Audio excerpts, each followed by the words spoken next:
আল্লাহ চাইলে কালকেই নেটওয়ার্ক চলে যেতে পারে। কাল আমি দেখবো যে আপনি ফোন দে, আল্লাহ না করুন, আল্লাহ না করুন, বলা যায় না, হঠাৎ এই সাইড পড়ে গেছে, ফোন দিলাম, তাহলে ভাই কোথায়,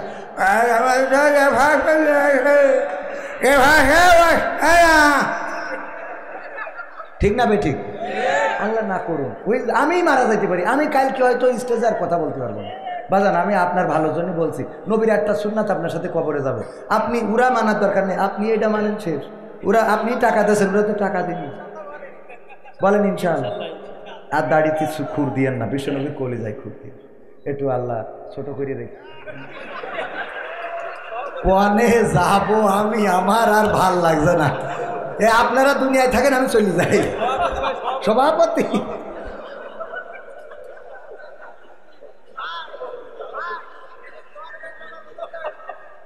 কি হবে বেঁচে থেকে অযথা বিদ্যা শিখে যদি না গড়তে পারি শোষণবিহীন সমাজটাকে? কি হবে বেঁচে থেকে? কি হবে ছাত্র সেজে চুমু খেয়ে সনদ খানা যদি হয় বিদ্যালয়টা পরিমণিদের আড্ডাখানা? কি হবে ছাত্র সেজে চুমু খেয়ে সনদ খানা যদি হয় বিদ্যালয়টা বুবলিদের আড্ডাখানা? এর চেয়ে মরাই ভালো, দেশ ছেড়ে যাওয়াই ভালো, এর চেয়ে মরাই ভালো, দেশ ছেড়ে যাওয়াই ভালো। কি হবে ধোকা দিয়ে বিবেকটাকে, কি হবে ধোকা দিয়ে বিবেকটাকে? কি হবে বেঁচে থেকে অযথা বিদ্যা শিখে যদি না গড়তে পারি শোষণবিহীন সমাজটাকে? কি হবে বেঁচে থেকে? কি হবে যুবক নামের বোঝা হয়ে এই ধরাতে যেখানে মা বোনেরা ধর্ষিতা হয় দিনে রাতে?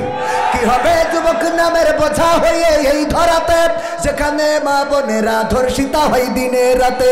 যৌবনের সার্থকতা ঘুষিবে সকল ব্যথা, যৌবনের সার্থকতা ঘুষিবে সকল ব্যথা। পারো যদি বলি দিতে মানুষরূপী পশুটাকে, পারো যদি বলি দিতে মানুষরূপী পশুটাকে? কি হবে বেঁচে থেকে অযথা বিদ্যা শিখে যদি না গড়তে পারি শোষণবিহীন সমাজটাকে? কি হবে বেঁচে থেকে? কি হবে লেখালেখি কলমবাজির ওই মহড়া সমাজের আসল চিত্র যদি না যাই তুলে ধরা? কি হবে টিভি চ্যানেল সাংবাদিকের এই ক্যামেরা সমাজের আসল চিত্র যদি না যাই ভিডিও করা? যদি ওই ঘুষের বলে কলমটা উল্টো চলে, যদি ওই হ্যালো কলে ক্যামেরা উল্টো বলে, তবে কি যাবে রোখা দুর্নীতিকে? যাবে, তবে কি যাবে রোখা দুর্নীতিকে? কি হবে বেঁচে থেকে অযথা বিদ্যা শিখে যদি না গড়তে পারি শোষণবিহীন সমাজটাকে? কি হবে বেঁচে থেকে? কি হবে নামাজ রোজা ইমানদারির ভয় করে কোরআনের কর্মীগুলো থাকে যদি কারাগারে? কি হবে নামাজ রোজা ইমানদারির ভয় করে কোরআনের খাদেমগুলো থাকে যদি কারাগারে? মসজিদের কোণে বসে জিকির যত করো কইছি, আছে না নাই?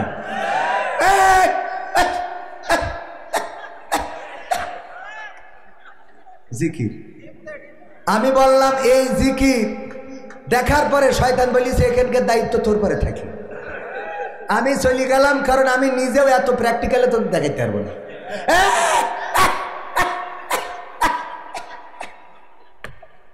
কি জিকির এগুলো? শয়তান বলে এরা তোরা, আমি আবিষ্কার করতে পারিনি, তোরা তো বিজ্ঞানীর উপরে। আব্বা বিজ্ঞানীর কি? কি হবে নামাজ রোজা ইমানদারির ভয় করে কোরআনের কর্মীগুলো থাকে যদি কারাগারে? মসজিদের কোণে বসে জিকির যত করো কষে, মসজিদের কোণে বসে তাসবিহ যত টানো ঠেসে, এভাবে যাই না পাওয়া আল্লাহকে। এমন তাসবিহ টানা লোক আছে না নাই? কত আছে। যৌবন কালে মানুষের বেড়া ভেঙে বেড়াইছে, আর বৃদ্ধকালে মসজিদ ছাড়ে, মসজিদ ছাড়ে না। আমার ইয়াং ফুলাপান যুবকেরা যদি মসজিদে যায়, যদি একটু হাসাহাসি করে, ছোট বাচ্চা শিশুরা যদি মসজিদে যায় আর নামাজের মধ্যে যদি একটু হাসাহাসি করে, কোন রকম যদি তারা ভুলভ্রান্তি বা অন্যরকম কিছু করে ফেলে, ওই মুরব্বী তাশাহুদ পড়তে যেয়ে খালি বলে আত্তাহিয়াতু লিল্লাহি ওয়া সালাতু, কাজ চাইলে যে চিল্লাচ্ছে আত্তাহিয়াতু লিল্লাহি ওয়া সালাতু তাইয়্যিবাতু আসসালামু আলাইনা ইয়া নবী, নামাজটা হয়ে যাক, তারপর দোষ আল্লাহুম্মা সাল্লি আলা মুহাম্মাদ ওয়া আলা কাজ চাইলে শালা শয়তান। আল্লাহুম্মা সাল্লি আলা মুহাম্মাদ ওয়া আলা ইমাম সাহেবের মধ্যে সালাম, আসসালামু আলাইকুম ওয়া রাহমাতুল্লাহ, আসসালামু এই এই কাজ চাইলে রে, এই ধরি রে, এই ধরি রে, ধরি রে। ওরে বাবা, আছে না নাই? যৌবনকালে মসজিদে যায় নাই, তারপরে দায়িত্ব ছিল, আল্লাহ বললেন ওয়ালতাকুম মিনকুম উম্মাতুন ইয়াদউনা ইলাল খায়র ওয়া ইয়া'মুরুনা বিল মারুফ ওয়া ইয়ানহাউনা আনিল মুনকার।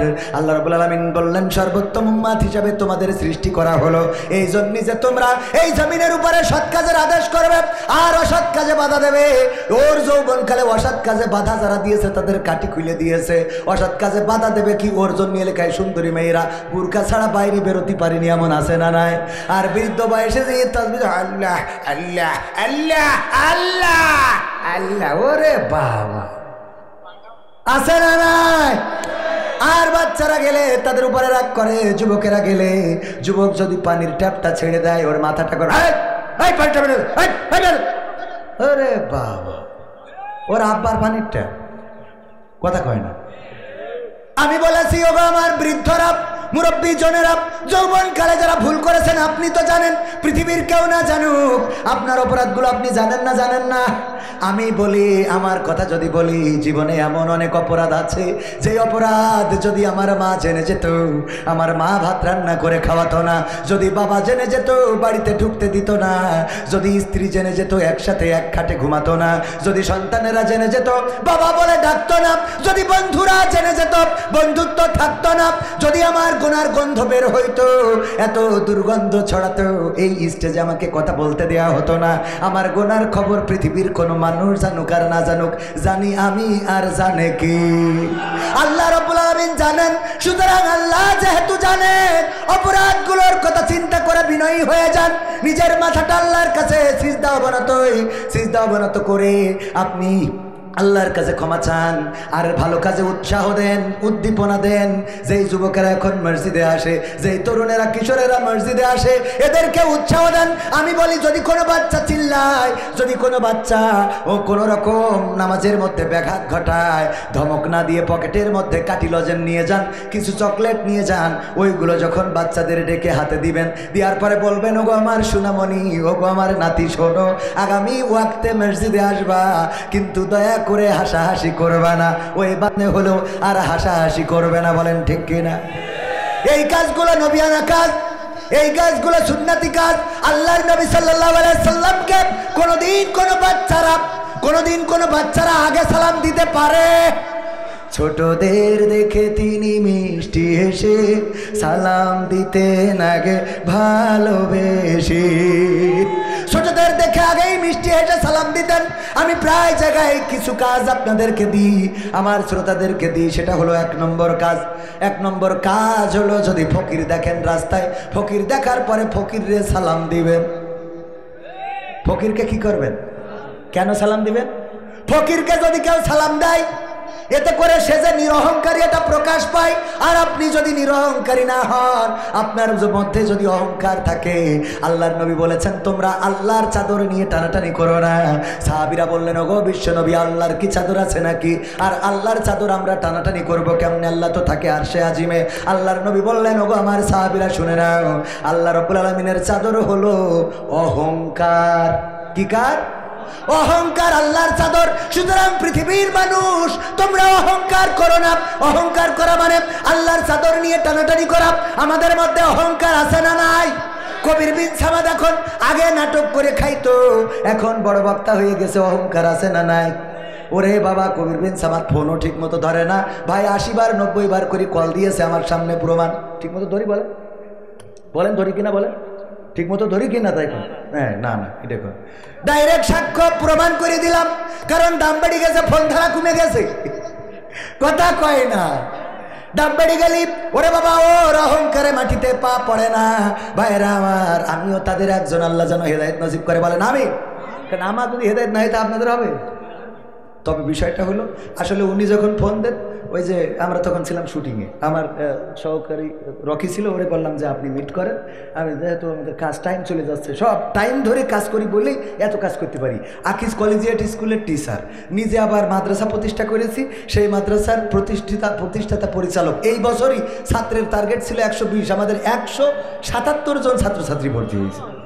এবং এই 177 জন ছাত্রছাত্রীর দায়িত্ব আমি নিয়েছি আলহামদুলিল্লাহ। তো তাদের এই বছর ওয়াজ করি যে টাকা পাচ্ছি সব মাদ্রাসায় ঢেলতেছি, আর সাক্ষী প্রমাণ নিতে চাইলে আমার সহকারী যারা ওদের সামনে এনে প্রমাণ করে দিতে পারি। ওয়াজ করছি আর টাকা মাদ্রাসায় না। অনেকে মনে করে হুজুর মনে হয় শেখ হাসিনা দেয় না, তা করে না। তো ভাইয়েরা আমার, এখন এই যে তাহলে কি করতেছি, মাদ্রাসা করতেছি, এই কাজগুলো কেন করতেছি? কবির বিন সামাদ তো চিরদিন থাকবে না। কালকে যদি নেটওয়ার্ক আর্ধেক চলে যায় তাহলে আমি আর রাস করতে পারবো না,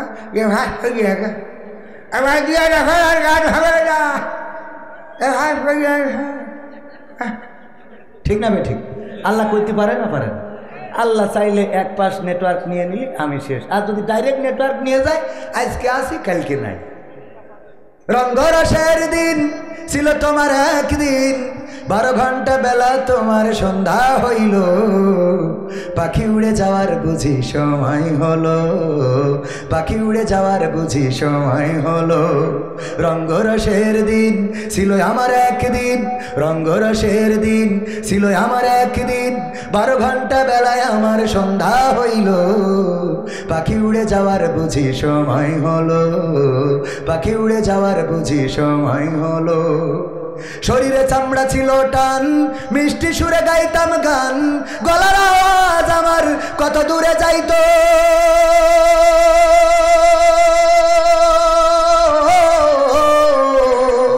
শরীরে চামড়া ছিল টান, মিষ্টি সুরে গাইতাম গান, গলার আওয়াজ আমার কত দূরে যাইতো। পাইকা গেল মাথার চুল, কথা বলতে পড়ে ভুল, পাইকা গেল মাথার চুল, কথা বলতে পড়ে ভুল, চোখে দেখি গন্ডগোল, দন্ত নড়িল, পাখি উড়ে যাওয়ার বুঝি সময় হলো, পাখি উড়ে যাওয়ার বুঝি সময় হলো। ঘন ঘন আসে দম, কানেতে শুনি কম, পিছে পিছে জম আমার ঘুরতে লাগিল,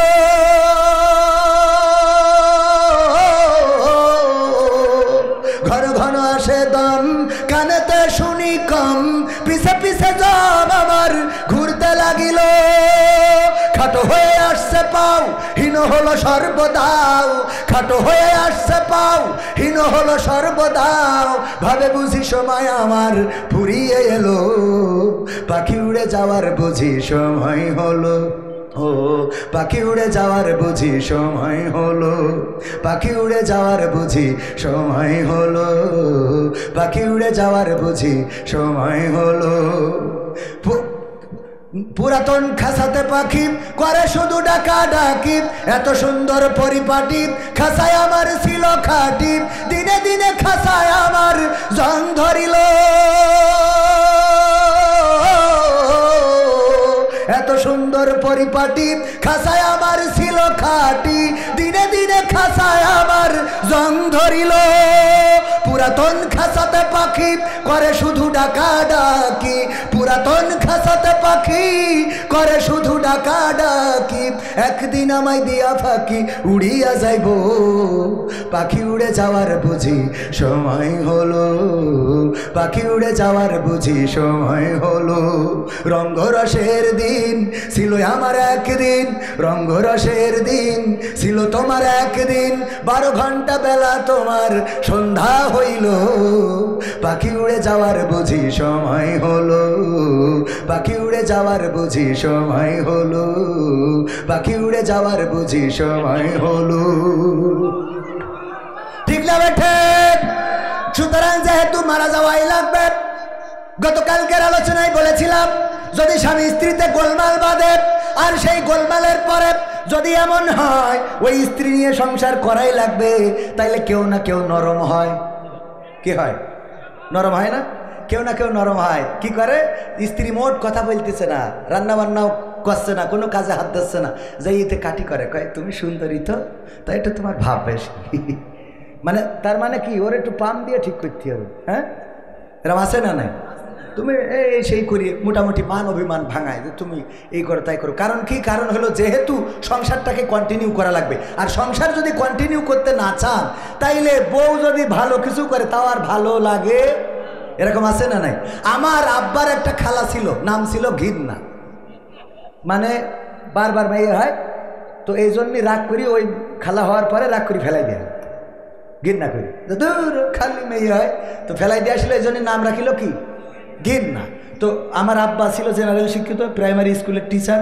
উনি যখন ইসলামী আন্দোলনের পথে আসলেন তারপরে বক্তা হয়ে গেল। আপনাদের এলাকায় ওয়াজ করেছেন মাস্টার আব্দুল সামাদ, অনেকেই চিনে থাকতে পারেন মুরব্বী জনের। আজ থেকে 23 বছর আগে আব্বা ইন্তেকাল করেছেন।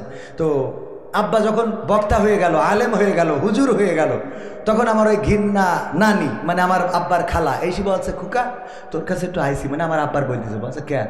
তো বলছে যে ছেলে তো বিয়ে দিলাম, তো বৌমা মনের মতো হয়নি। কেন? দেখে শুনে নিলাম, তা সে জুতির না। তো জুতির না তাই কি করবো?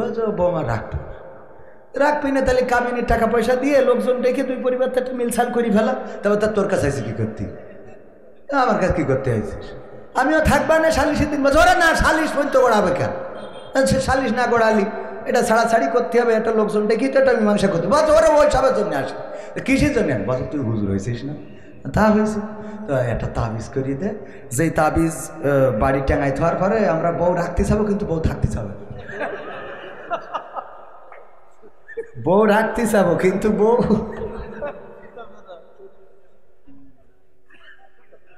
তার মানে ওর যে কোনো মূল্যে ওই বউ বাড়ি রাখা চলবে না। এখন সালিশ করো, মিটিং করো, তো তাবিজ দাও, যাতে কারণ টাকাও দিতে চায় না কিন্তু বউ রাখবে না। তো এখন বউ যদি না রাখতে চান তাইলে কোনো না কোনোভাবে কি করতে হবে?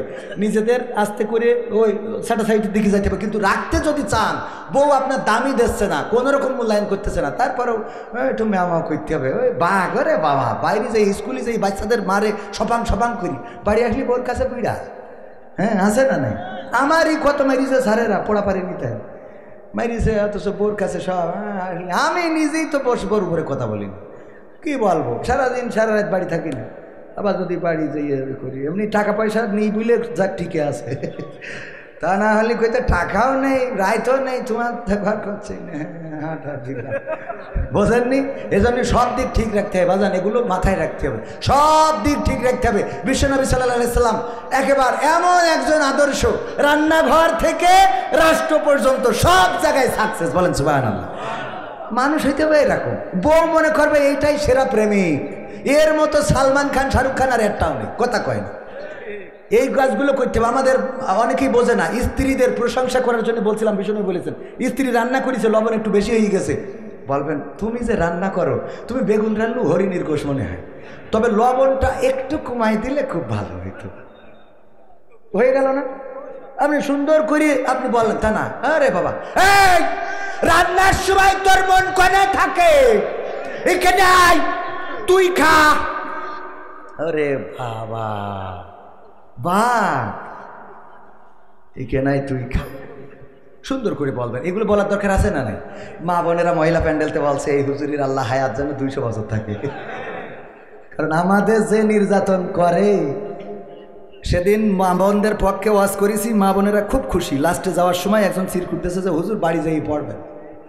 ও মা, আমি বাড়ি যাওয়ার আগে চিরকুটটা খুলিয়ে দেখি লিখা রয়ে এসেছে মা বোনদের যে আমরা ধমক টমক দিই, খুব তো বললেন, তা মা বোনেরা যে আমাদের তেস মারিতেছে, তো এইটা কিনা খবর? আমাদের তো মোটই দাম দেয় না। আর সিয়ারা যদি একটু অল্টারনেট মানে সহ যদি দাড়ি না রাখে, আগামী মাহফিলে আমরা কেউ টাকা দেব না, মনে থাকবে? কারণ মাদ্রাসা কার ঘর?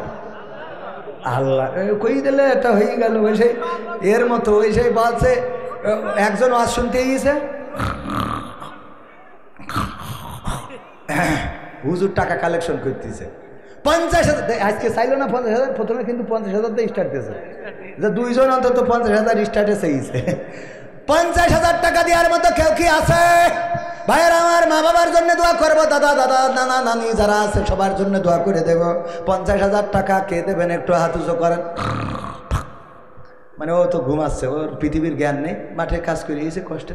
হঠাৎ করে হুজুর 50,000 টাকা সাথে সাথে দিলে না বলো, পরে আবার নিচেই নেমে আসলো, কিন্তু ওই হুজুর নিচেই না এসে তো আরো উপরে উঠে গেল। বলছে 50,000 টাকা দেওয়ার মতো কেউ নেই, একজন অন্তত হাত তোলেন, হাত তোলেন। তো ও ঘুমাইছিল, বলছে নাম কি? ওবায়দুল কাদের।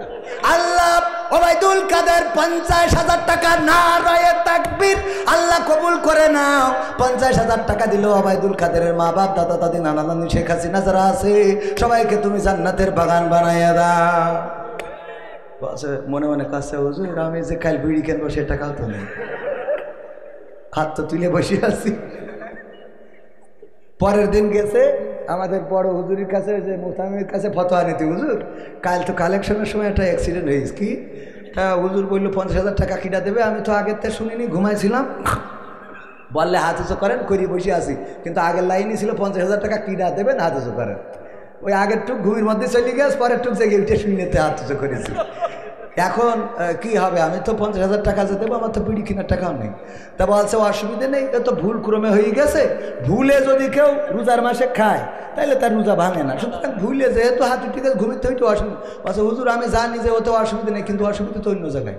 কি তা বলছে হুজুর দোয়া করলো যে আল্লাহ ওই ওবায়দুল কাদেরের মা বাপ দাদা দাদি নানা নানি 14 গোষ্ঠী সব জান্নাতে দাও। তো এখন আমি টাকা না দিলে ওকে ফেরত এনে জাহান্নামে রাখবে কিনা, আমার টেনশন এটা নিয়ে যে আমি না জানি হাত তুলে কি ওকে আবার জাহান্নামে এনে দিলাম। তাইলে মাদ্রাসা কার ঘর? আবার কয় আল্লাহর ঘর, আল্লাহর রাসূলের ঘর। মাদ্রাসার আল্লাহর ঘর কোনটা? মসজিদ। সেই আল্লাহর রাসূলের ঘর যারা করেছেন, রাসূলের চরিত্র আদর্শ ব্যবহার এর সাথে যদি মিল না থাকে, রাসূলের আদর্শের সাথে যদি মিল না থাকে, তাইলে ওই মাদ্রাসা পরিচালনার অযোগ্য সে, ঠিক না বেঠে? সুতরাং মাদ্রাসা পরিচালনার জন্য যদি যোগ্য হতে হয়, আমার মসজিদে আমি এখন সভাপতি, নবগ্রাম জামে মসজিদ জিকরগাছা যশোর গঙ্গানন্দপুর ইউনিয়ন নবগ্রাম জামে মসজিদের সভাপতি বানিয়েছে আমাকে।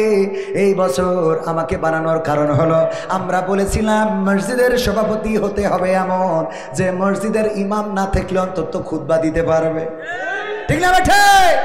সেটা না হয়ে এমন সভাপতি হয়। ওই প্রথমে বলেছিলাম, বলল হুজুর ইব্রাহিমের জীবনী নিয়ে আলোচনা করেন, কিন্তু নমরুদের কথা বলাই খেপে গেল যে আহারে নমরুদের কথা কেন বলে।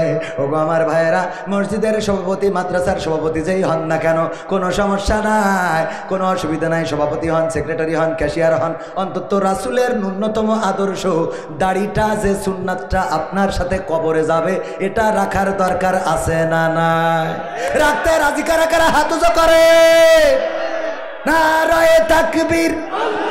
সভাপতি সাহেব, সভাপতি সাহেব, সেক্রেটারি সাহেব, সেক্রেটারি সাহেব, নারায়ে তাকবীর। ওয়াজ বেশি শোনার দরকার নাই, একটা আমল যদি করতে পারেন আল্লাহ রাব্বুল আলামিন এই আমলের বরকতে আপনার জীবনের গুনাহসমূহ মাফ করে দিতে পারেন। আপনি যদি দাড়িটা ছেড়ে দেন, আল্লাহ রাব্বুল আলামিনের নবীর এই সুন্নাহটা অনুসরণ করার কারণে কবরে যাওয়ার পরে আল্লাহর রাসূল আপনার সুপারিশকারী হয়ে যেতে পারে। যখন কেউ মারা যায় তখন আমরা কি বলি? আমরা বলি বিসমিল্লাহি ওয়া আলা মিল্লাতি রাসূলিল্লাহ। আমরা রাসূলের কাঁধে তুলে দিই। বলেন দেখি রাসূলের আদর্শ, রাসূলের চরিত্র, রাসূলের দল, রাসূলের নীতি, রাসূলের ব্যবহার, রাসূলের কথা, রাসূলের কর্ম যদি তার জীবনে না থাকে, তাইলে রাসূল কি তারে মানবে? মানবে না? মানবে না। কেন মানবে না? বিয়ে করলো আমার তালেব ভাই, বিয়ে করার পরে বউ চলে গেছে, কারণ মুখে দাড়ি। মুখে কি? আচ্ছা উনার মুখে নেই ভাই, নাম কি ভাইয়ের? আব্দুল সালাম তেতুল, আব্দুল সালাম তেতুল। তেতুল কলেন আবার মা বোনের আবার এই তেতুলটা বাদ দেন।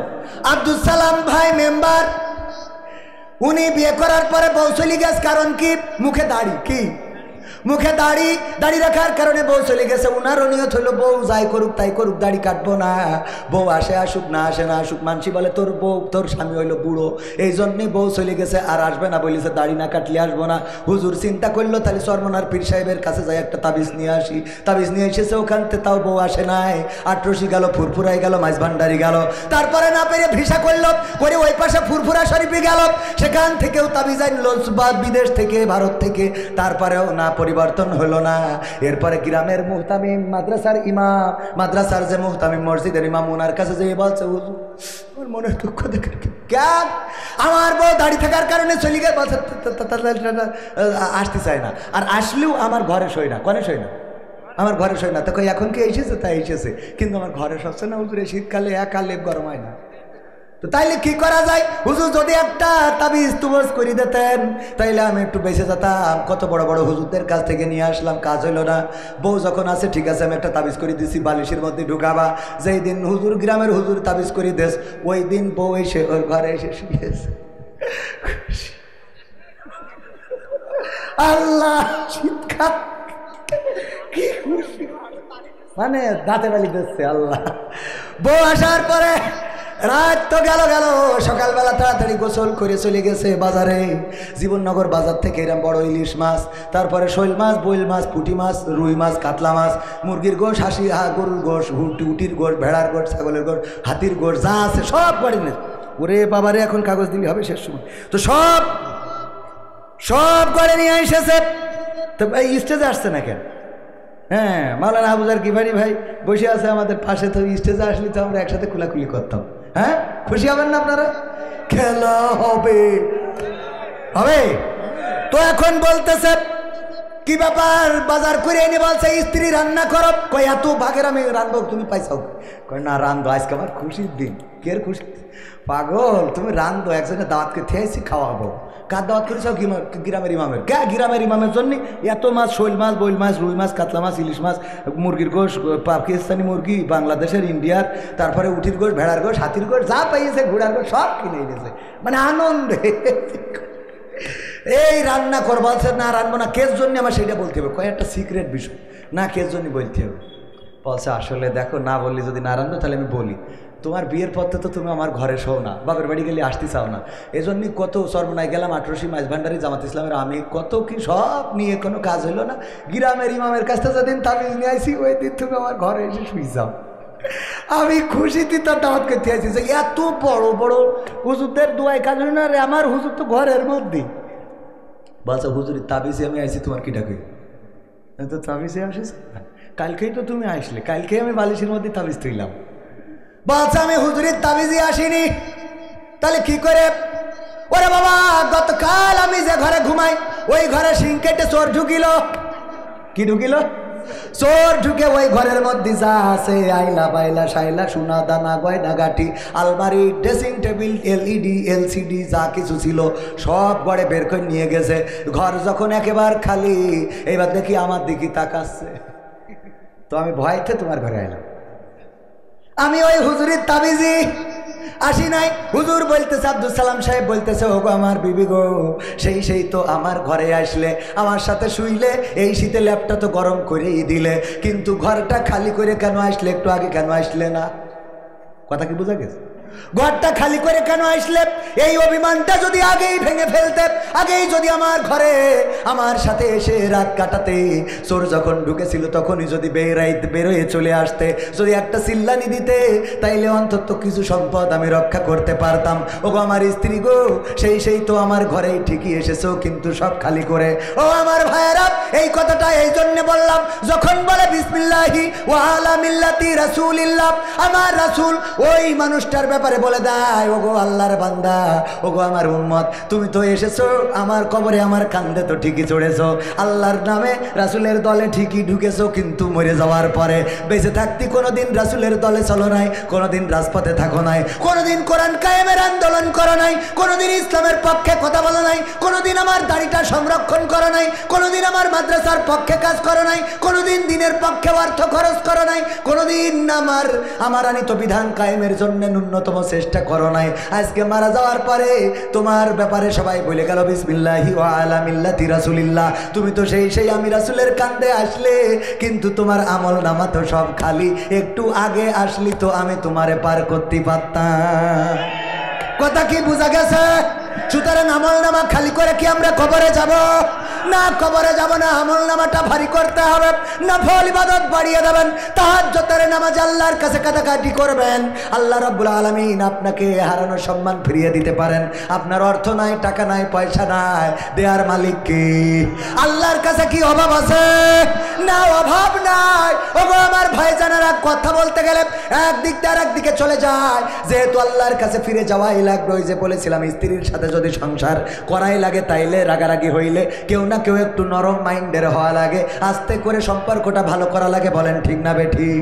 তেমনি ভাবে আল্লাহ রাব্বুল আলামিন আমাদের পরে নাখোশ থাকতে পারেন, আল্লাহ রাব্বুল আলামিন আমাদের উপরে নারাজ থাকতে পারেন। আমরা রাসূলের কথা মানি নাই, আল্লাহর কোরআন মানি নাই, দিনের পথে চলি নাই, ইসলামের বিরুদ্ধে কথা বলেছি, আলেম ওলামাদের বিরুদ্ধে কথা বললাম, সকালে ধর বিকেলে ধর জামাত শিবির নাস্তা কর তারপরে ওরে ও দাড়িওয়ালা তুই দিলি বড় জ্বালা দাড়িওয়ালা দেখে আমরা জ্বালা পাইলাম আলেম ওলামাদের পরে নির্যাতন করলাম মামলা একটার পরে একটা হুজুরদের নামে মামলা দিলাম ইমাম সাহেবের ঠিক মতো দেখে রাখি না এত কিছু করি ওগো আমার ভাইজানেরা কত নাফরমানি কাজ করি আল্লাহ আমাদের পরে নাখোশ হতে পারে না যে আল্লাহ নাখোশ হতে পারে সেই আল্লাহ আবার আমাদের উপরে খুশি হতে পারে শয়তান বলল ওগো আল্লাহ আমারে শয়তান বানাইছাও জাহান্নামের জন্য আমার তিনটা দাবি আছে রাখতে হবে বলল রাখবো বলো কি দাবি এক নম্বর দাবি হলো আমার অদৃশ্য শক্তি দিতে হবে আমি যেন অদৃশ্য হয়ে মানুষকে ধোঁকা দিতে পারি বলল ঠিক আছে দিলাম দুই নম্বর আমি যেন প্রতিটা মানুষের রন্ধ্রে রন্ধ্রে প্রবেশ করতে পারি দিলাম তিন নম্বর হলো আমার কিয়ামত পর্যন্ত হায়াত দিতে হবে আল্লাহ বলল দিলাম শয়তান বলছে ওগো আল্লাহ তাইলে তোমার ওই যে আটটা জান্নাত খালি পড়ে থাকবে আটটা জান্নাত কি করবে কারণ কি শয়তান বলল ওগো আল্লাহ তুমি আমার যে শক্তি দিয়েছো এই শক্তি দিয়ে তোমার আদম সন্তানদেরকে আমি একটা একটা করে ধোঁকা দিয়ে জাহান্নামের দিকে নিয়ে যাব তাদের জন্য আমি বাদ্যবাজি বাজনা করব তাদের জন্য পরিমণি রাখবো তাদের জন্য রাশমিকা মান্দানা তাদের জন্য লেডিমণি তাদের জন্য শাহরুখ খান তাদের জন্য সিরিয়াল তাদের জন্য যাত্রা তাদের জন্য পুতুল নাচ তাদের জন্য এই জাতীয় জিনিস আমি ব্যবস্থা করে রাখবো ওইগুলো দেখবে আর তোমার জাহান্নামে ঢুকবে কোনো বান্দাকে তুমি জান্নাতের জন্য খুঁজে পাবা না আল্লাহ রাব্বুল আলামিন বললেন ওগো শয়তান তুমি আমার সাথে চ্যালেঞ্জ নাও আমি তোমারে বলে দিই শোনো আমার বান্দারা অপরাধ করবে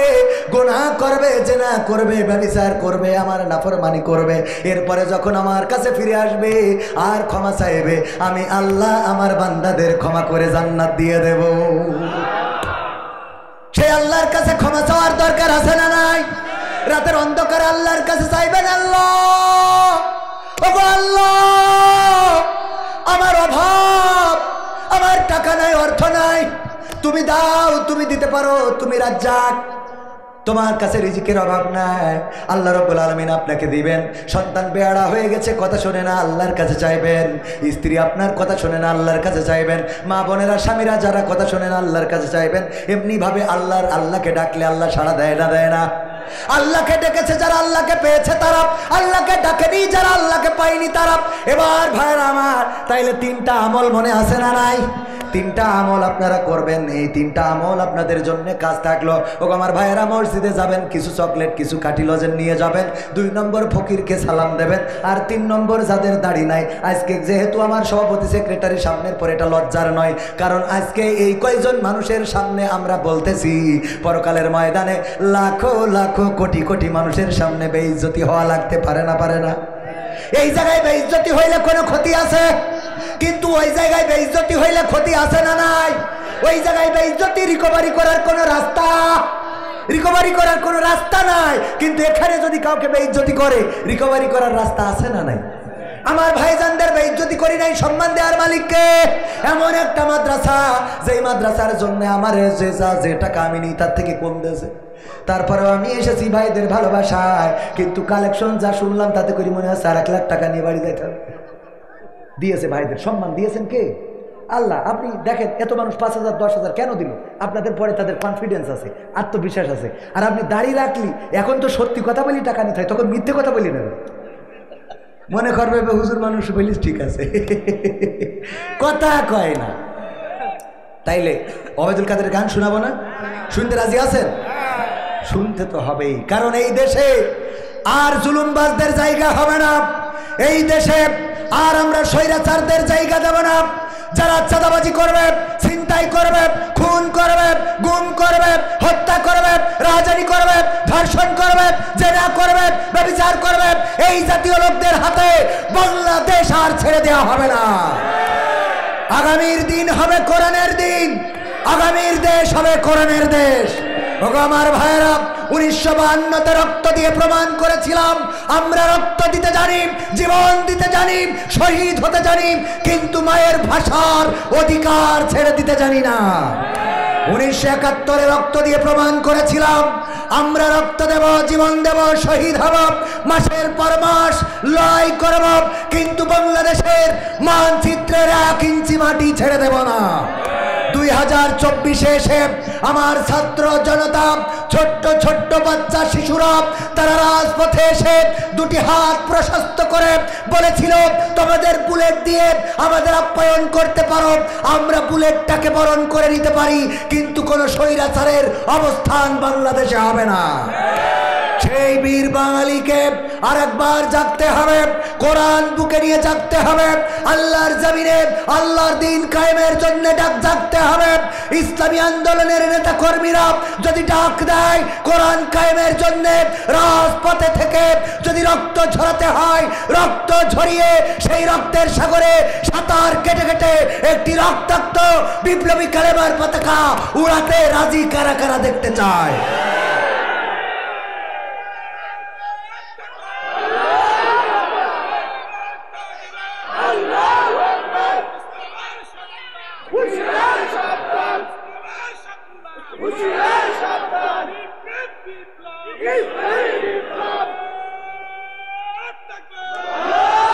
সংগ্রামী তাওহীদি জনতা, মাথায় রাখতে হবে, আমাদের আবু সাঈদের রক্ত বৃথা যেতে দেব না, মুগ্ধের রক্ত বৃথা যেতে দেব না, ইয়ামিনের রক্ত বৃথা যেতে দেব না। তারা রক্ত দিয়ে প্রমাণ করেছে আমরা আমাদের ভবিষ্যৎকে জলাঞ্জলি দিতে পারি, কিন্তু এই বাংলাদেশে কোনো জুলুম, কোনো স্বৈরাচারকে বরদাস্ত করতে পারি না। সুতরাং যদি কেউ জুলুমবাজের কাতারে যায়, আমরা তাদেরকে বয়কট করব, এটাই সিদ্ধান্ত। ঠিক না ঠিক? যারা বলে জুলুমবাজদের আবার পুনর্বাসিত করা হবে, গণতান্ত্রিক দেশে সবার রাজনীতি করার অধিকার আছে, আমরাও বলি অবশ্যই এটা মানতে আপত্তি নাই, কিন্তু ইতিপূর্বে যে গণতন্ত্র ছিল, নেত্রীর বাড়ির সামনে বালুর ট্রাক, এটা সরাতে কেন পারেন নাই? নেতার ছেলেকে রিমান্ডে দিয়ে কুজা করে বিদেশে পাঠিয়েছে, ঠেকাতে কেন পারেন নাই? নেত্রীকে চিকিৎসার দেয়া হয় নাই, ওই 2 কোটি টাকা না কয় কোটি টাকার দুর্নীতির মামলা দিয়ে তার রিমান্ডে নিয়ে জেলখানায় নিয়ে নির্যাতন করা হয়েছে, অসুস্থ মানুষটার চিকিৎসাও ঠিক মতো দেওয়া হয় নাই। তখন গণতন্ত্র কোথায় ছিল? কথা বলে না। যখন আমার শাপলা চত্বরে রক্ত ঝরালো, আমার তাওহীদি জনতার রক্তে সাদা শাপলা লাল হয়েছিল, তখন গণতন্ত্র কোথায় ছিল? যখন আমার কোরআনের পাখি দেলোয়ার হুসাইন সাইদিকে 13টা বছর পরে ইনজেকশন পুশ করে শহীদ করা হলো, তখন গণতন্ত্র কোথায় ছিল? যখন আমার মতিউর রহমান নিজামী, আলী আহসান মোহাম্মদ মুজাহিদ, কাদের মোল্লা সহ গোলামে আজম, সেই সাথে বিএনপির 6 বারের নির্বাচিত এমপি সাকা চৌধুরী, তাকেও ফাঁসির কাষ্ঠে ঝুলানো হলো, তখন গণতন্ত্র কোথায় ছিল? গণতান্ত্রিক অধিকার খুঁজতে আসেন। গণতন্ত্র তো যারা চর্চা করেছে ইতিপূর্বে, তাদের গণতান্ত্রিক অধিকার আছে, কিন্তু গণতন্ত্রকে যারা গলা টিপে হত্যা করেছিল, তাদের গণতান্ত্রিক কোনো অধিকার থাকবে না। আর যদি থাকেও, 16টা বছর কষ্ট করেছি, 32 বছর পরে দেখা করবে। ঠিক না ভাই? ঠিক ভাইরা আমার, সময় শেষের পথে, আর অল্প সময়। আপনাদের কাছে যদি একটু দাবি জানাই, আমার দাবি রাখতে রাজি আসেন? ইনশাআল্লাহ? কারা কারা রাজি দেখি? নারায়ে তাকবীর, লিল্লাহি তাকবীর, আল কোরআনের আলো, আল হাদিসের আলো, নারায়ে তাকবীর। আমার যুবকেরা প্যাকেট নিয়ে যাচ্ছে, আমার যুবক ভাইরা প্যাকেট নিয়ে যাচ্ছে, যা আছে পকেটে দিয়ে দেন প্যাকেটে, এইটাই দাবি। দাবি কি? আমার জন্য না, মাদ্রাসার জন্য। আমিও কিছু দিই, আমার যার যা পকেটে আছে প্যাকেটে দিয়ে দেন। ওই আমাদের গোলাম রাব্বানী ভাই বললো, যার যা পকেটে আছে দেন, একজন 2 প্যাকেট আকিস বিড়ি দিয়ে, 2 প্যাকেট কি দিয়ে? আকিস বিড়ি দিয়ে বলছে, লিখে দেয় হুজুর, আমার পকেটে 2 প্যাকেট আকিস বিড়ি ছিল, আমি দিয়েছি, 1 প্যাকেট আপনি কমিটি দেবেন, আর 1 প্যাকেট আপনি বাড়িতে এটা আনবেন। বুদ্ধি আছে না নাই? ওগো আমার ভাইয়েরা, আল্লাহ রাব্বুল আলামিনের পবিত্র কোরআনের 2 নম্বর সূরার 8 নম্বর আয়াত তেলাওয়াত করেছিলাম। আমিনান নাসি মাইয়াকুলু আমান্না বিল্লাহি ওয়া বিল ইয়াউমিল আখির ওয়া মা হুম বিমুমিনিন। আল্লাহ রাব্বুল আলামিন বলছেন, মানুষের মধ্যে এমন কিছু লোক আছে যারা বলে আমরা আল্লাহতে ঈমান এনেছি, পরকালেও ঈমান এনেছি, কিন্তু আর আসলে তারা আল্লাহতে বিশ্বাসী না। এই সমাজেও এমন মানুষ আছে না নাই? পরকালে বিশ্বাসী না এমন মানুষ আছে না নাই? তাদের জন্য কিছু কথা বলা দরকার ছিল। ভাইয়ের আমার, আমাদের দোষ হলো সব বলবো, কিন্তু যেটা বলতে চাবো ওইটা বলবো না। আমাদের দোষ হলো কি? সব বলবো, কিন্তু যেটা বলতে যাবো সেটা বলবো না। আমার লেখা বই আছে ঠিকানার গান, সেই সাথে যে কুইজ করি, প্রশ্ন জিজ্ঞাসা করি, এই জিজ্ঞাসার বই ইসলামের বেসিক নলেজ আপনারা আমাদের ক্যামেরা পার্সন থেকে নিতে পারেন। ওগো আমার ভাইয়েরা, পকেটে যা আছে এই মাদ্রাসার জন্য দিয়ে দেন। আর কেউ যদি কিছু দিতে চান তাইলে দিতে পারেন, আমি মুসাফির মানুষ, দোয়া করে দেবো। কেউ যদি নামি দামি 10 ব্যাগ 5 ব্যাগ সিমেন্ট দিতে চান দিতে পারেন। যদিও একটু সময় চলে যাচ্ছে, তারপরেও আমার এখনো 5 মিনিট আছে, এখনো 5 মিনিট। আজকালকের ছেলেরা বই নিয়ে আর বসে না, ও বাবা গুগলে সার্চ করিয়া পড়ি। ওরে কালের মেয়েরা কোরআন হাদিস ধরে না, এখনকার মা বোনেরা কোরআন হাদিস পড়ে না, ও আল্লাহ টিকটকে ভিডিও ওরা করে। আজকালকের ছেলেরা বই নিয়ে আর বসে না, গুগলে সার্চ করিয়া পড়ি। আরো কত মানে মনে আসছে, আরো শোনাই। তুমি যার লাগে আইএমবি ভরো, তার তো বাটন ফোন। ওরে সুরুজ কি করিস? ও সুরুজ, আল্লাহ সুরুজ 1000 টাকার একখান বঙ্গবন্ধুর নোট দান করলো। আল্লাহ কবুল করে নাও, নেখায়াত দিয়ে দাও, মনের স্বপ্ন পুরা করে দাও, আপনজনদের কবুল করে নাও আল্লাহ। এই দানের ওসিলায় তুমি দয়া করে যারা কবর দেশের বাসিন্দা হয়ে গেছে, কবরগুলো জান্নাতের বাগান বানাও, বলেন আমিন। আজকের ওয়াজ থেকে 3টা শিক্ষা অবশ্যই আপনারা নেবেন। 3টার মধ্যে 1 নম্বর, কাঠি লজেন, সুশি লজেন, চকলেট মসজিদে নিয়ে যেয়ে বাচ্চাদেরকে দিবেন, নামাজে অনুপ্রাণিত করবেন। 2 নম্বর, আমার মনে করিয়ে দিই, 2 নম্বর কি বলেছিলাম, ফকিরকে সালাম দিবেন যেন অহংকার এটা প্রকাশ না পায়। তেজের আলী 2000 টাকার বক্তিয়ার 5 বস্তা সিমেন্ট নারায়ে থাকবে। আল্লাহ দানকে কবুল করে নে, খায়াত দাও, মনের স্বপ্ন পুরা করে দাও, আপন জনদের কবুল করে নাও। 5 বস্তা হলো নেকের আলী, কি জানো 5 বস্তা কিরা? বক্তিয়ার, ইখতিয়ার উদ্দিন বখতিয়ার খিলজি, নাম শুনেছেন না শোনেন নাই? আমার যুবকদের আগামী দিন যদি আসি গান শোনাবো, আজ আর হবে না, আগামী দিন ইনশাআল্লাহ হবে। এমপিরা সব কোথায় গেল, এটা শোনাই মনে হয়। এমপিরা সব কোথায় গেল, মন্ত্রীরা সব কোথায় গেল, কোথায় কাদের কাকা? তাদের সারা দেশটা এখন লাগে ফাঁকা ফাঁকা, ওদের সারা দেশটা এখন লাগে ফাঁকা ফাঁকা। পালাবে না যাই না তবু দেখা, পালাবে না যাই না তবু দেখা। তাদের সারা দেশটা এখন লাগে ফাঁকা ফাঁকা, ওদের সারা দেশটা এখন লাগে ফাঁকা ফাঁকা। আইন মন্ত্রী আটকে গেল আইনেরই ফাঁকে, দাড়ি ছাড়া দরবেশের ভণ্ড ভণ্ড লাগে। ঠিক না বেঠে? আপনারা বুঝে ফেলেছেন এই গানের পরে হুজুর আর সামনে যাবে না, এই জন্য উঠাউঠি করতেছেন। আলহামদুলিল্লাহি রাব্বিল আলামিন। ربنا ظلمنا أنفسنا وإن لم تغفر لنا وترحمنا لنكونن من الخاسرين ربنا آتنا في الدنيا حسنة وفي الآخرة حسنة وقنا عذاب النار। والله গভীর রাত, তোমার প্রসিদ্ধ, তোমার বাংলাদেশের দিকে তাকিয়ে দেখো, প্রসিদ্ধ একটি জেলা, জননন্দিত একটি জেলা। আল্লাহ, আমাদের ঐতিহ্যবাহী জেলা চুয়াডাঙ্গার মাটিতে, জীবননগরের মাটিতে তোমার বান্দারা এখনো এই শীতের রাতে ঠান্ডা পাটিতে বসে আছে, দাঁড়িয়ে আছে আমার যুবকেরা, কলিজার টুকরা সোনার ছেলেরা। আল্লাহ তুমি দয়া করে এত রাত পর্যন্ত যারা কোরআন হাদিসের কথা শুনলো, আল্লাহ তুমি সকলকে তোমার শাহী দরবারে কবুল করে নাও। ওগো আল্লাহ, তুমি সকলের জীবনের গুনাহ খাতা মাফ করে দাও।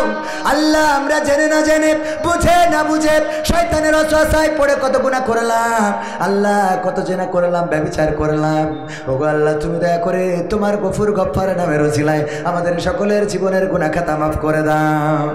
ওগো আল্লাহ, তোমার কাছে হাত তুললেই মনে পড়ে যায় জনম দুঃখিনী মায়ের কথা। মা জননী যাদের নাই তারাই জানে কত বেদনা, কত যাতনা।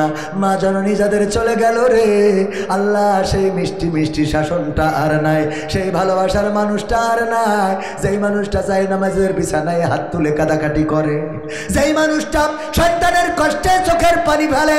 আল্লাহ, শীতের রাতে যেই মানুষটা আমাদের জন্য কাঁথা কম্বল বানিয়ে রাখলো, সেই মানুষটা আজকে মন কি মন, টন কি টন মাটি বুকে নিয়ে ঘুমিয়ে আছে। তোমার কাছে খাস করে ফরিয়াদ করি, আমাদের মধ্য থেকে যারা মাহারা, আল্লাহ সকলের মায়ের কবর জান্নাতের বাগান বানায়া দাও। আল্লাহ, যাদের বাবা নাই আমিও বাবা হারাদের একজন। আল্লাহ বাবার ফোনটা আর আমাদের ফোনে বাজে না, বাবার কলটা আমাদের ফোনে আসে না, আর সেই শাসন করার মানুষটাও তো নাই। ওগো আল্লাহ, চিরজনমের মতো বিদায় নিয়ে চলে গেল। আল্লাহ তোমার কাছে কাজ করে ফরিয়াদ করি, আমাদের যাদের বাবা চিরজনমের মতো বিদায় নিয়েছে কবরটারে জান্নাতের বাগান বানায়া দাও, পরকালের ময়দান, হাসরের ময়দান। ওগো আল্লাহ, তুমি দয়া করে আমাদের ক্ষমা করে দিয়ে জান্নাতে একসাথে বসবাসের সৌভাগ্য করে দিও। আল্লাহ এই গ্রামে যত কবরবাসী আছে কবরগুলোকে আল্লাহ ক্ষমা করে দাও। আল্লাহ কবরবাসীকে মাফ করে দাও, কোন গুনার কারণে শাস্তি দিয়ে থাকলে কোরআনের মাহফিল রসিলায় মাফ করে দাও। ওগো আল্লাহ, যেই মাদ্রাসা নতুন পাড়া দারুস সালাম কওমি মাদ্রাসা, আল্লাহ তুমি এই কওমি মাদ্রাসাটাকে কবুল করে নাও। আল্লাহ এই মাদ্রাসার ছাত্রদেরকে কবুল করো। আল্লাহ এই মাদ্রাসায় যারা সহযোগিতা করেছে, আজকের প্রধান অতিথি মাহমুদ হাসান খান বাবু, বিশেষ অতিথি আনোয়ার হোসেন খান খোকন, মোহাম্মদ শাহজাহান, মঈনুদ্দিন ময়েন, আব্দুল সালাম তেতুল সহ অনেক অতিথি আল্লাহ এই মাহফিলে সহযোগিতা করেছে। আল্লাহ তুমি দয়া করে সকলকে কবুল করে নাও।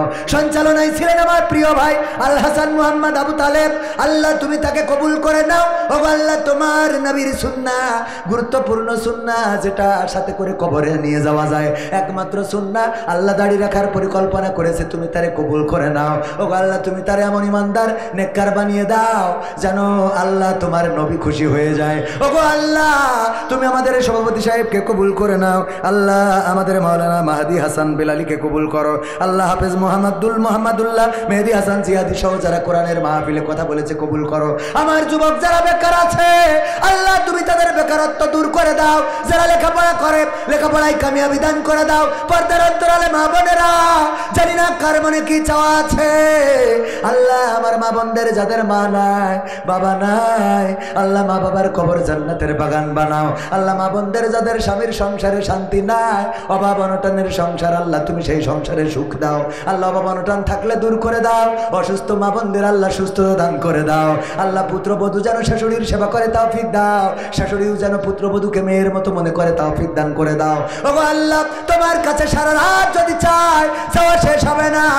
তোমার কাছে আখেরি ফরিয়াদ, জানি না মালাকুল মাউত কবে আসবে।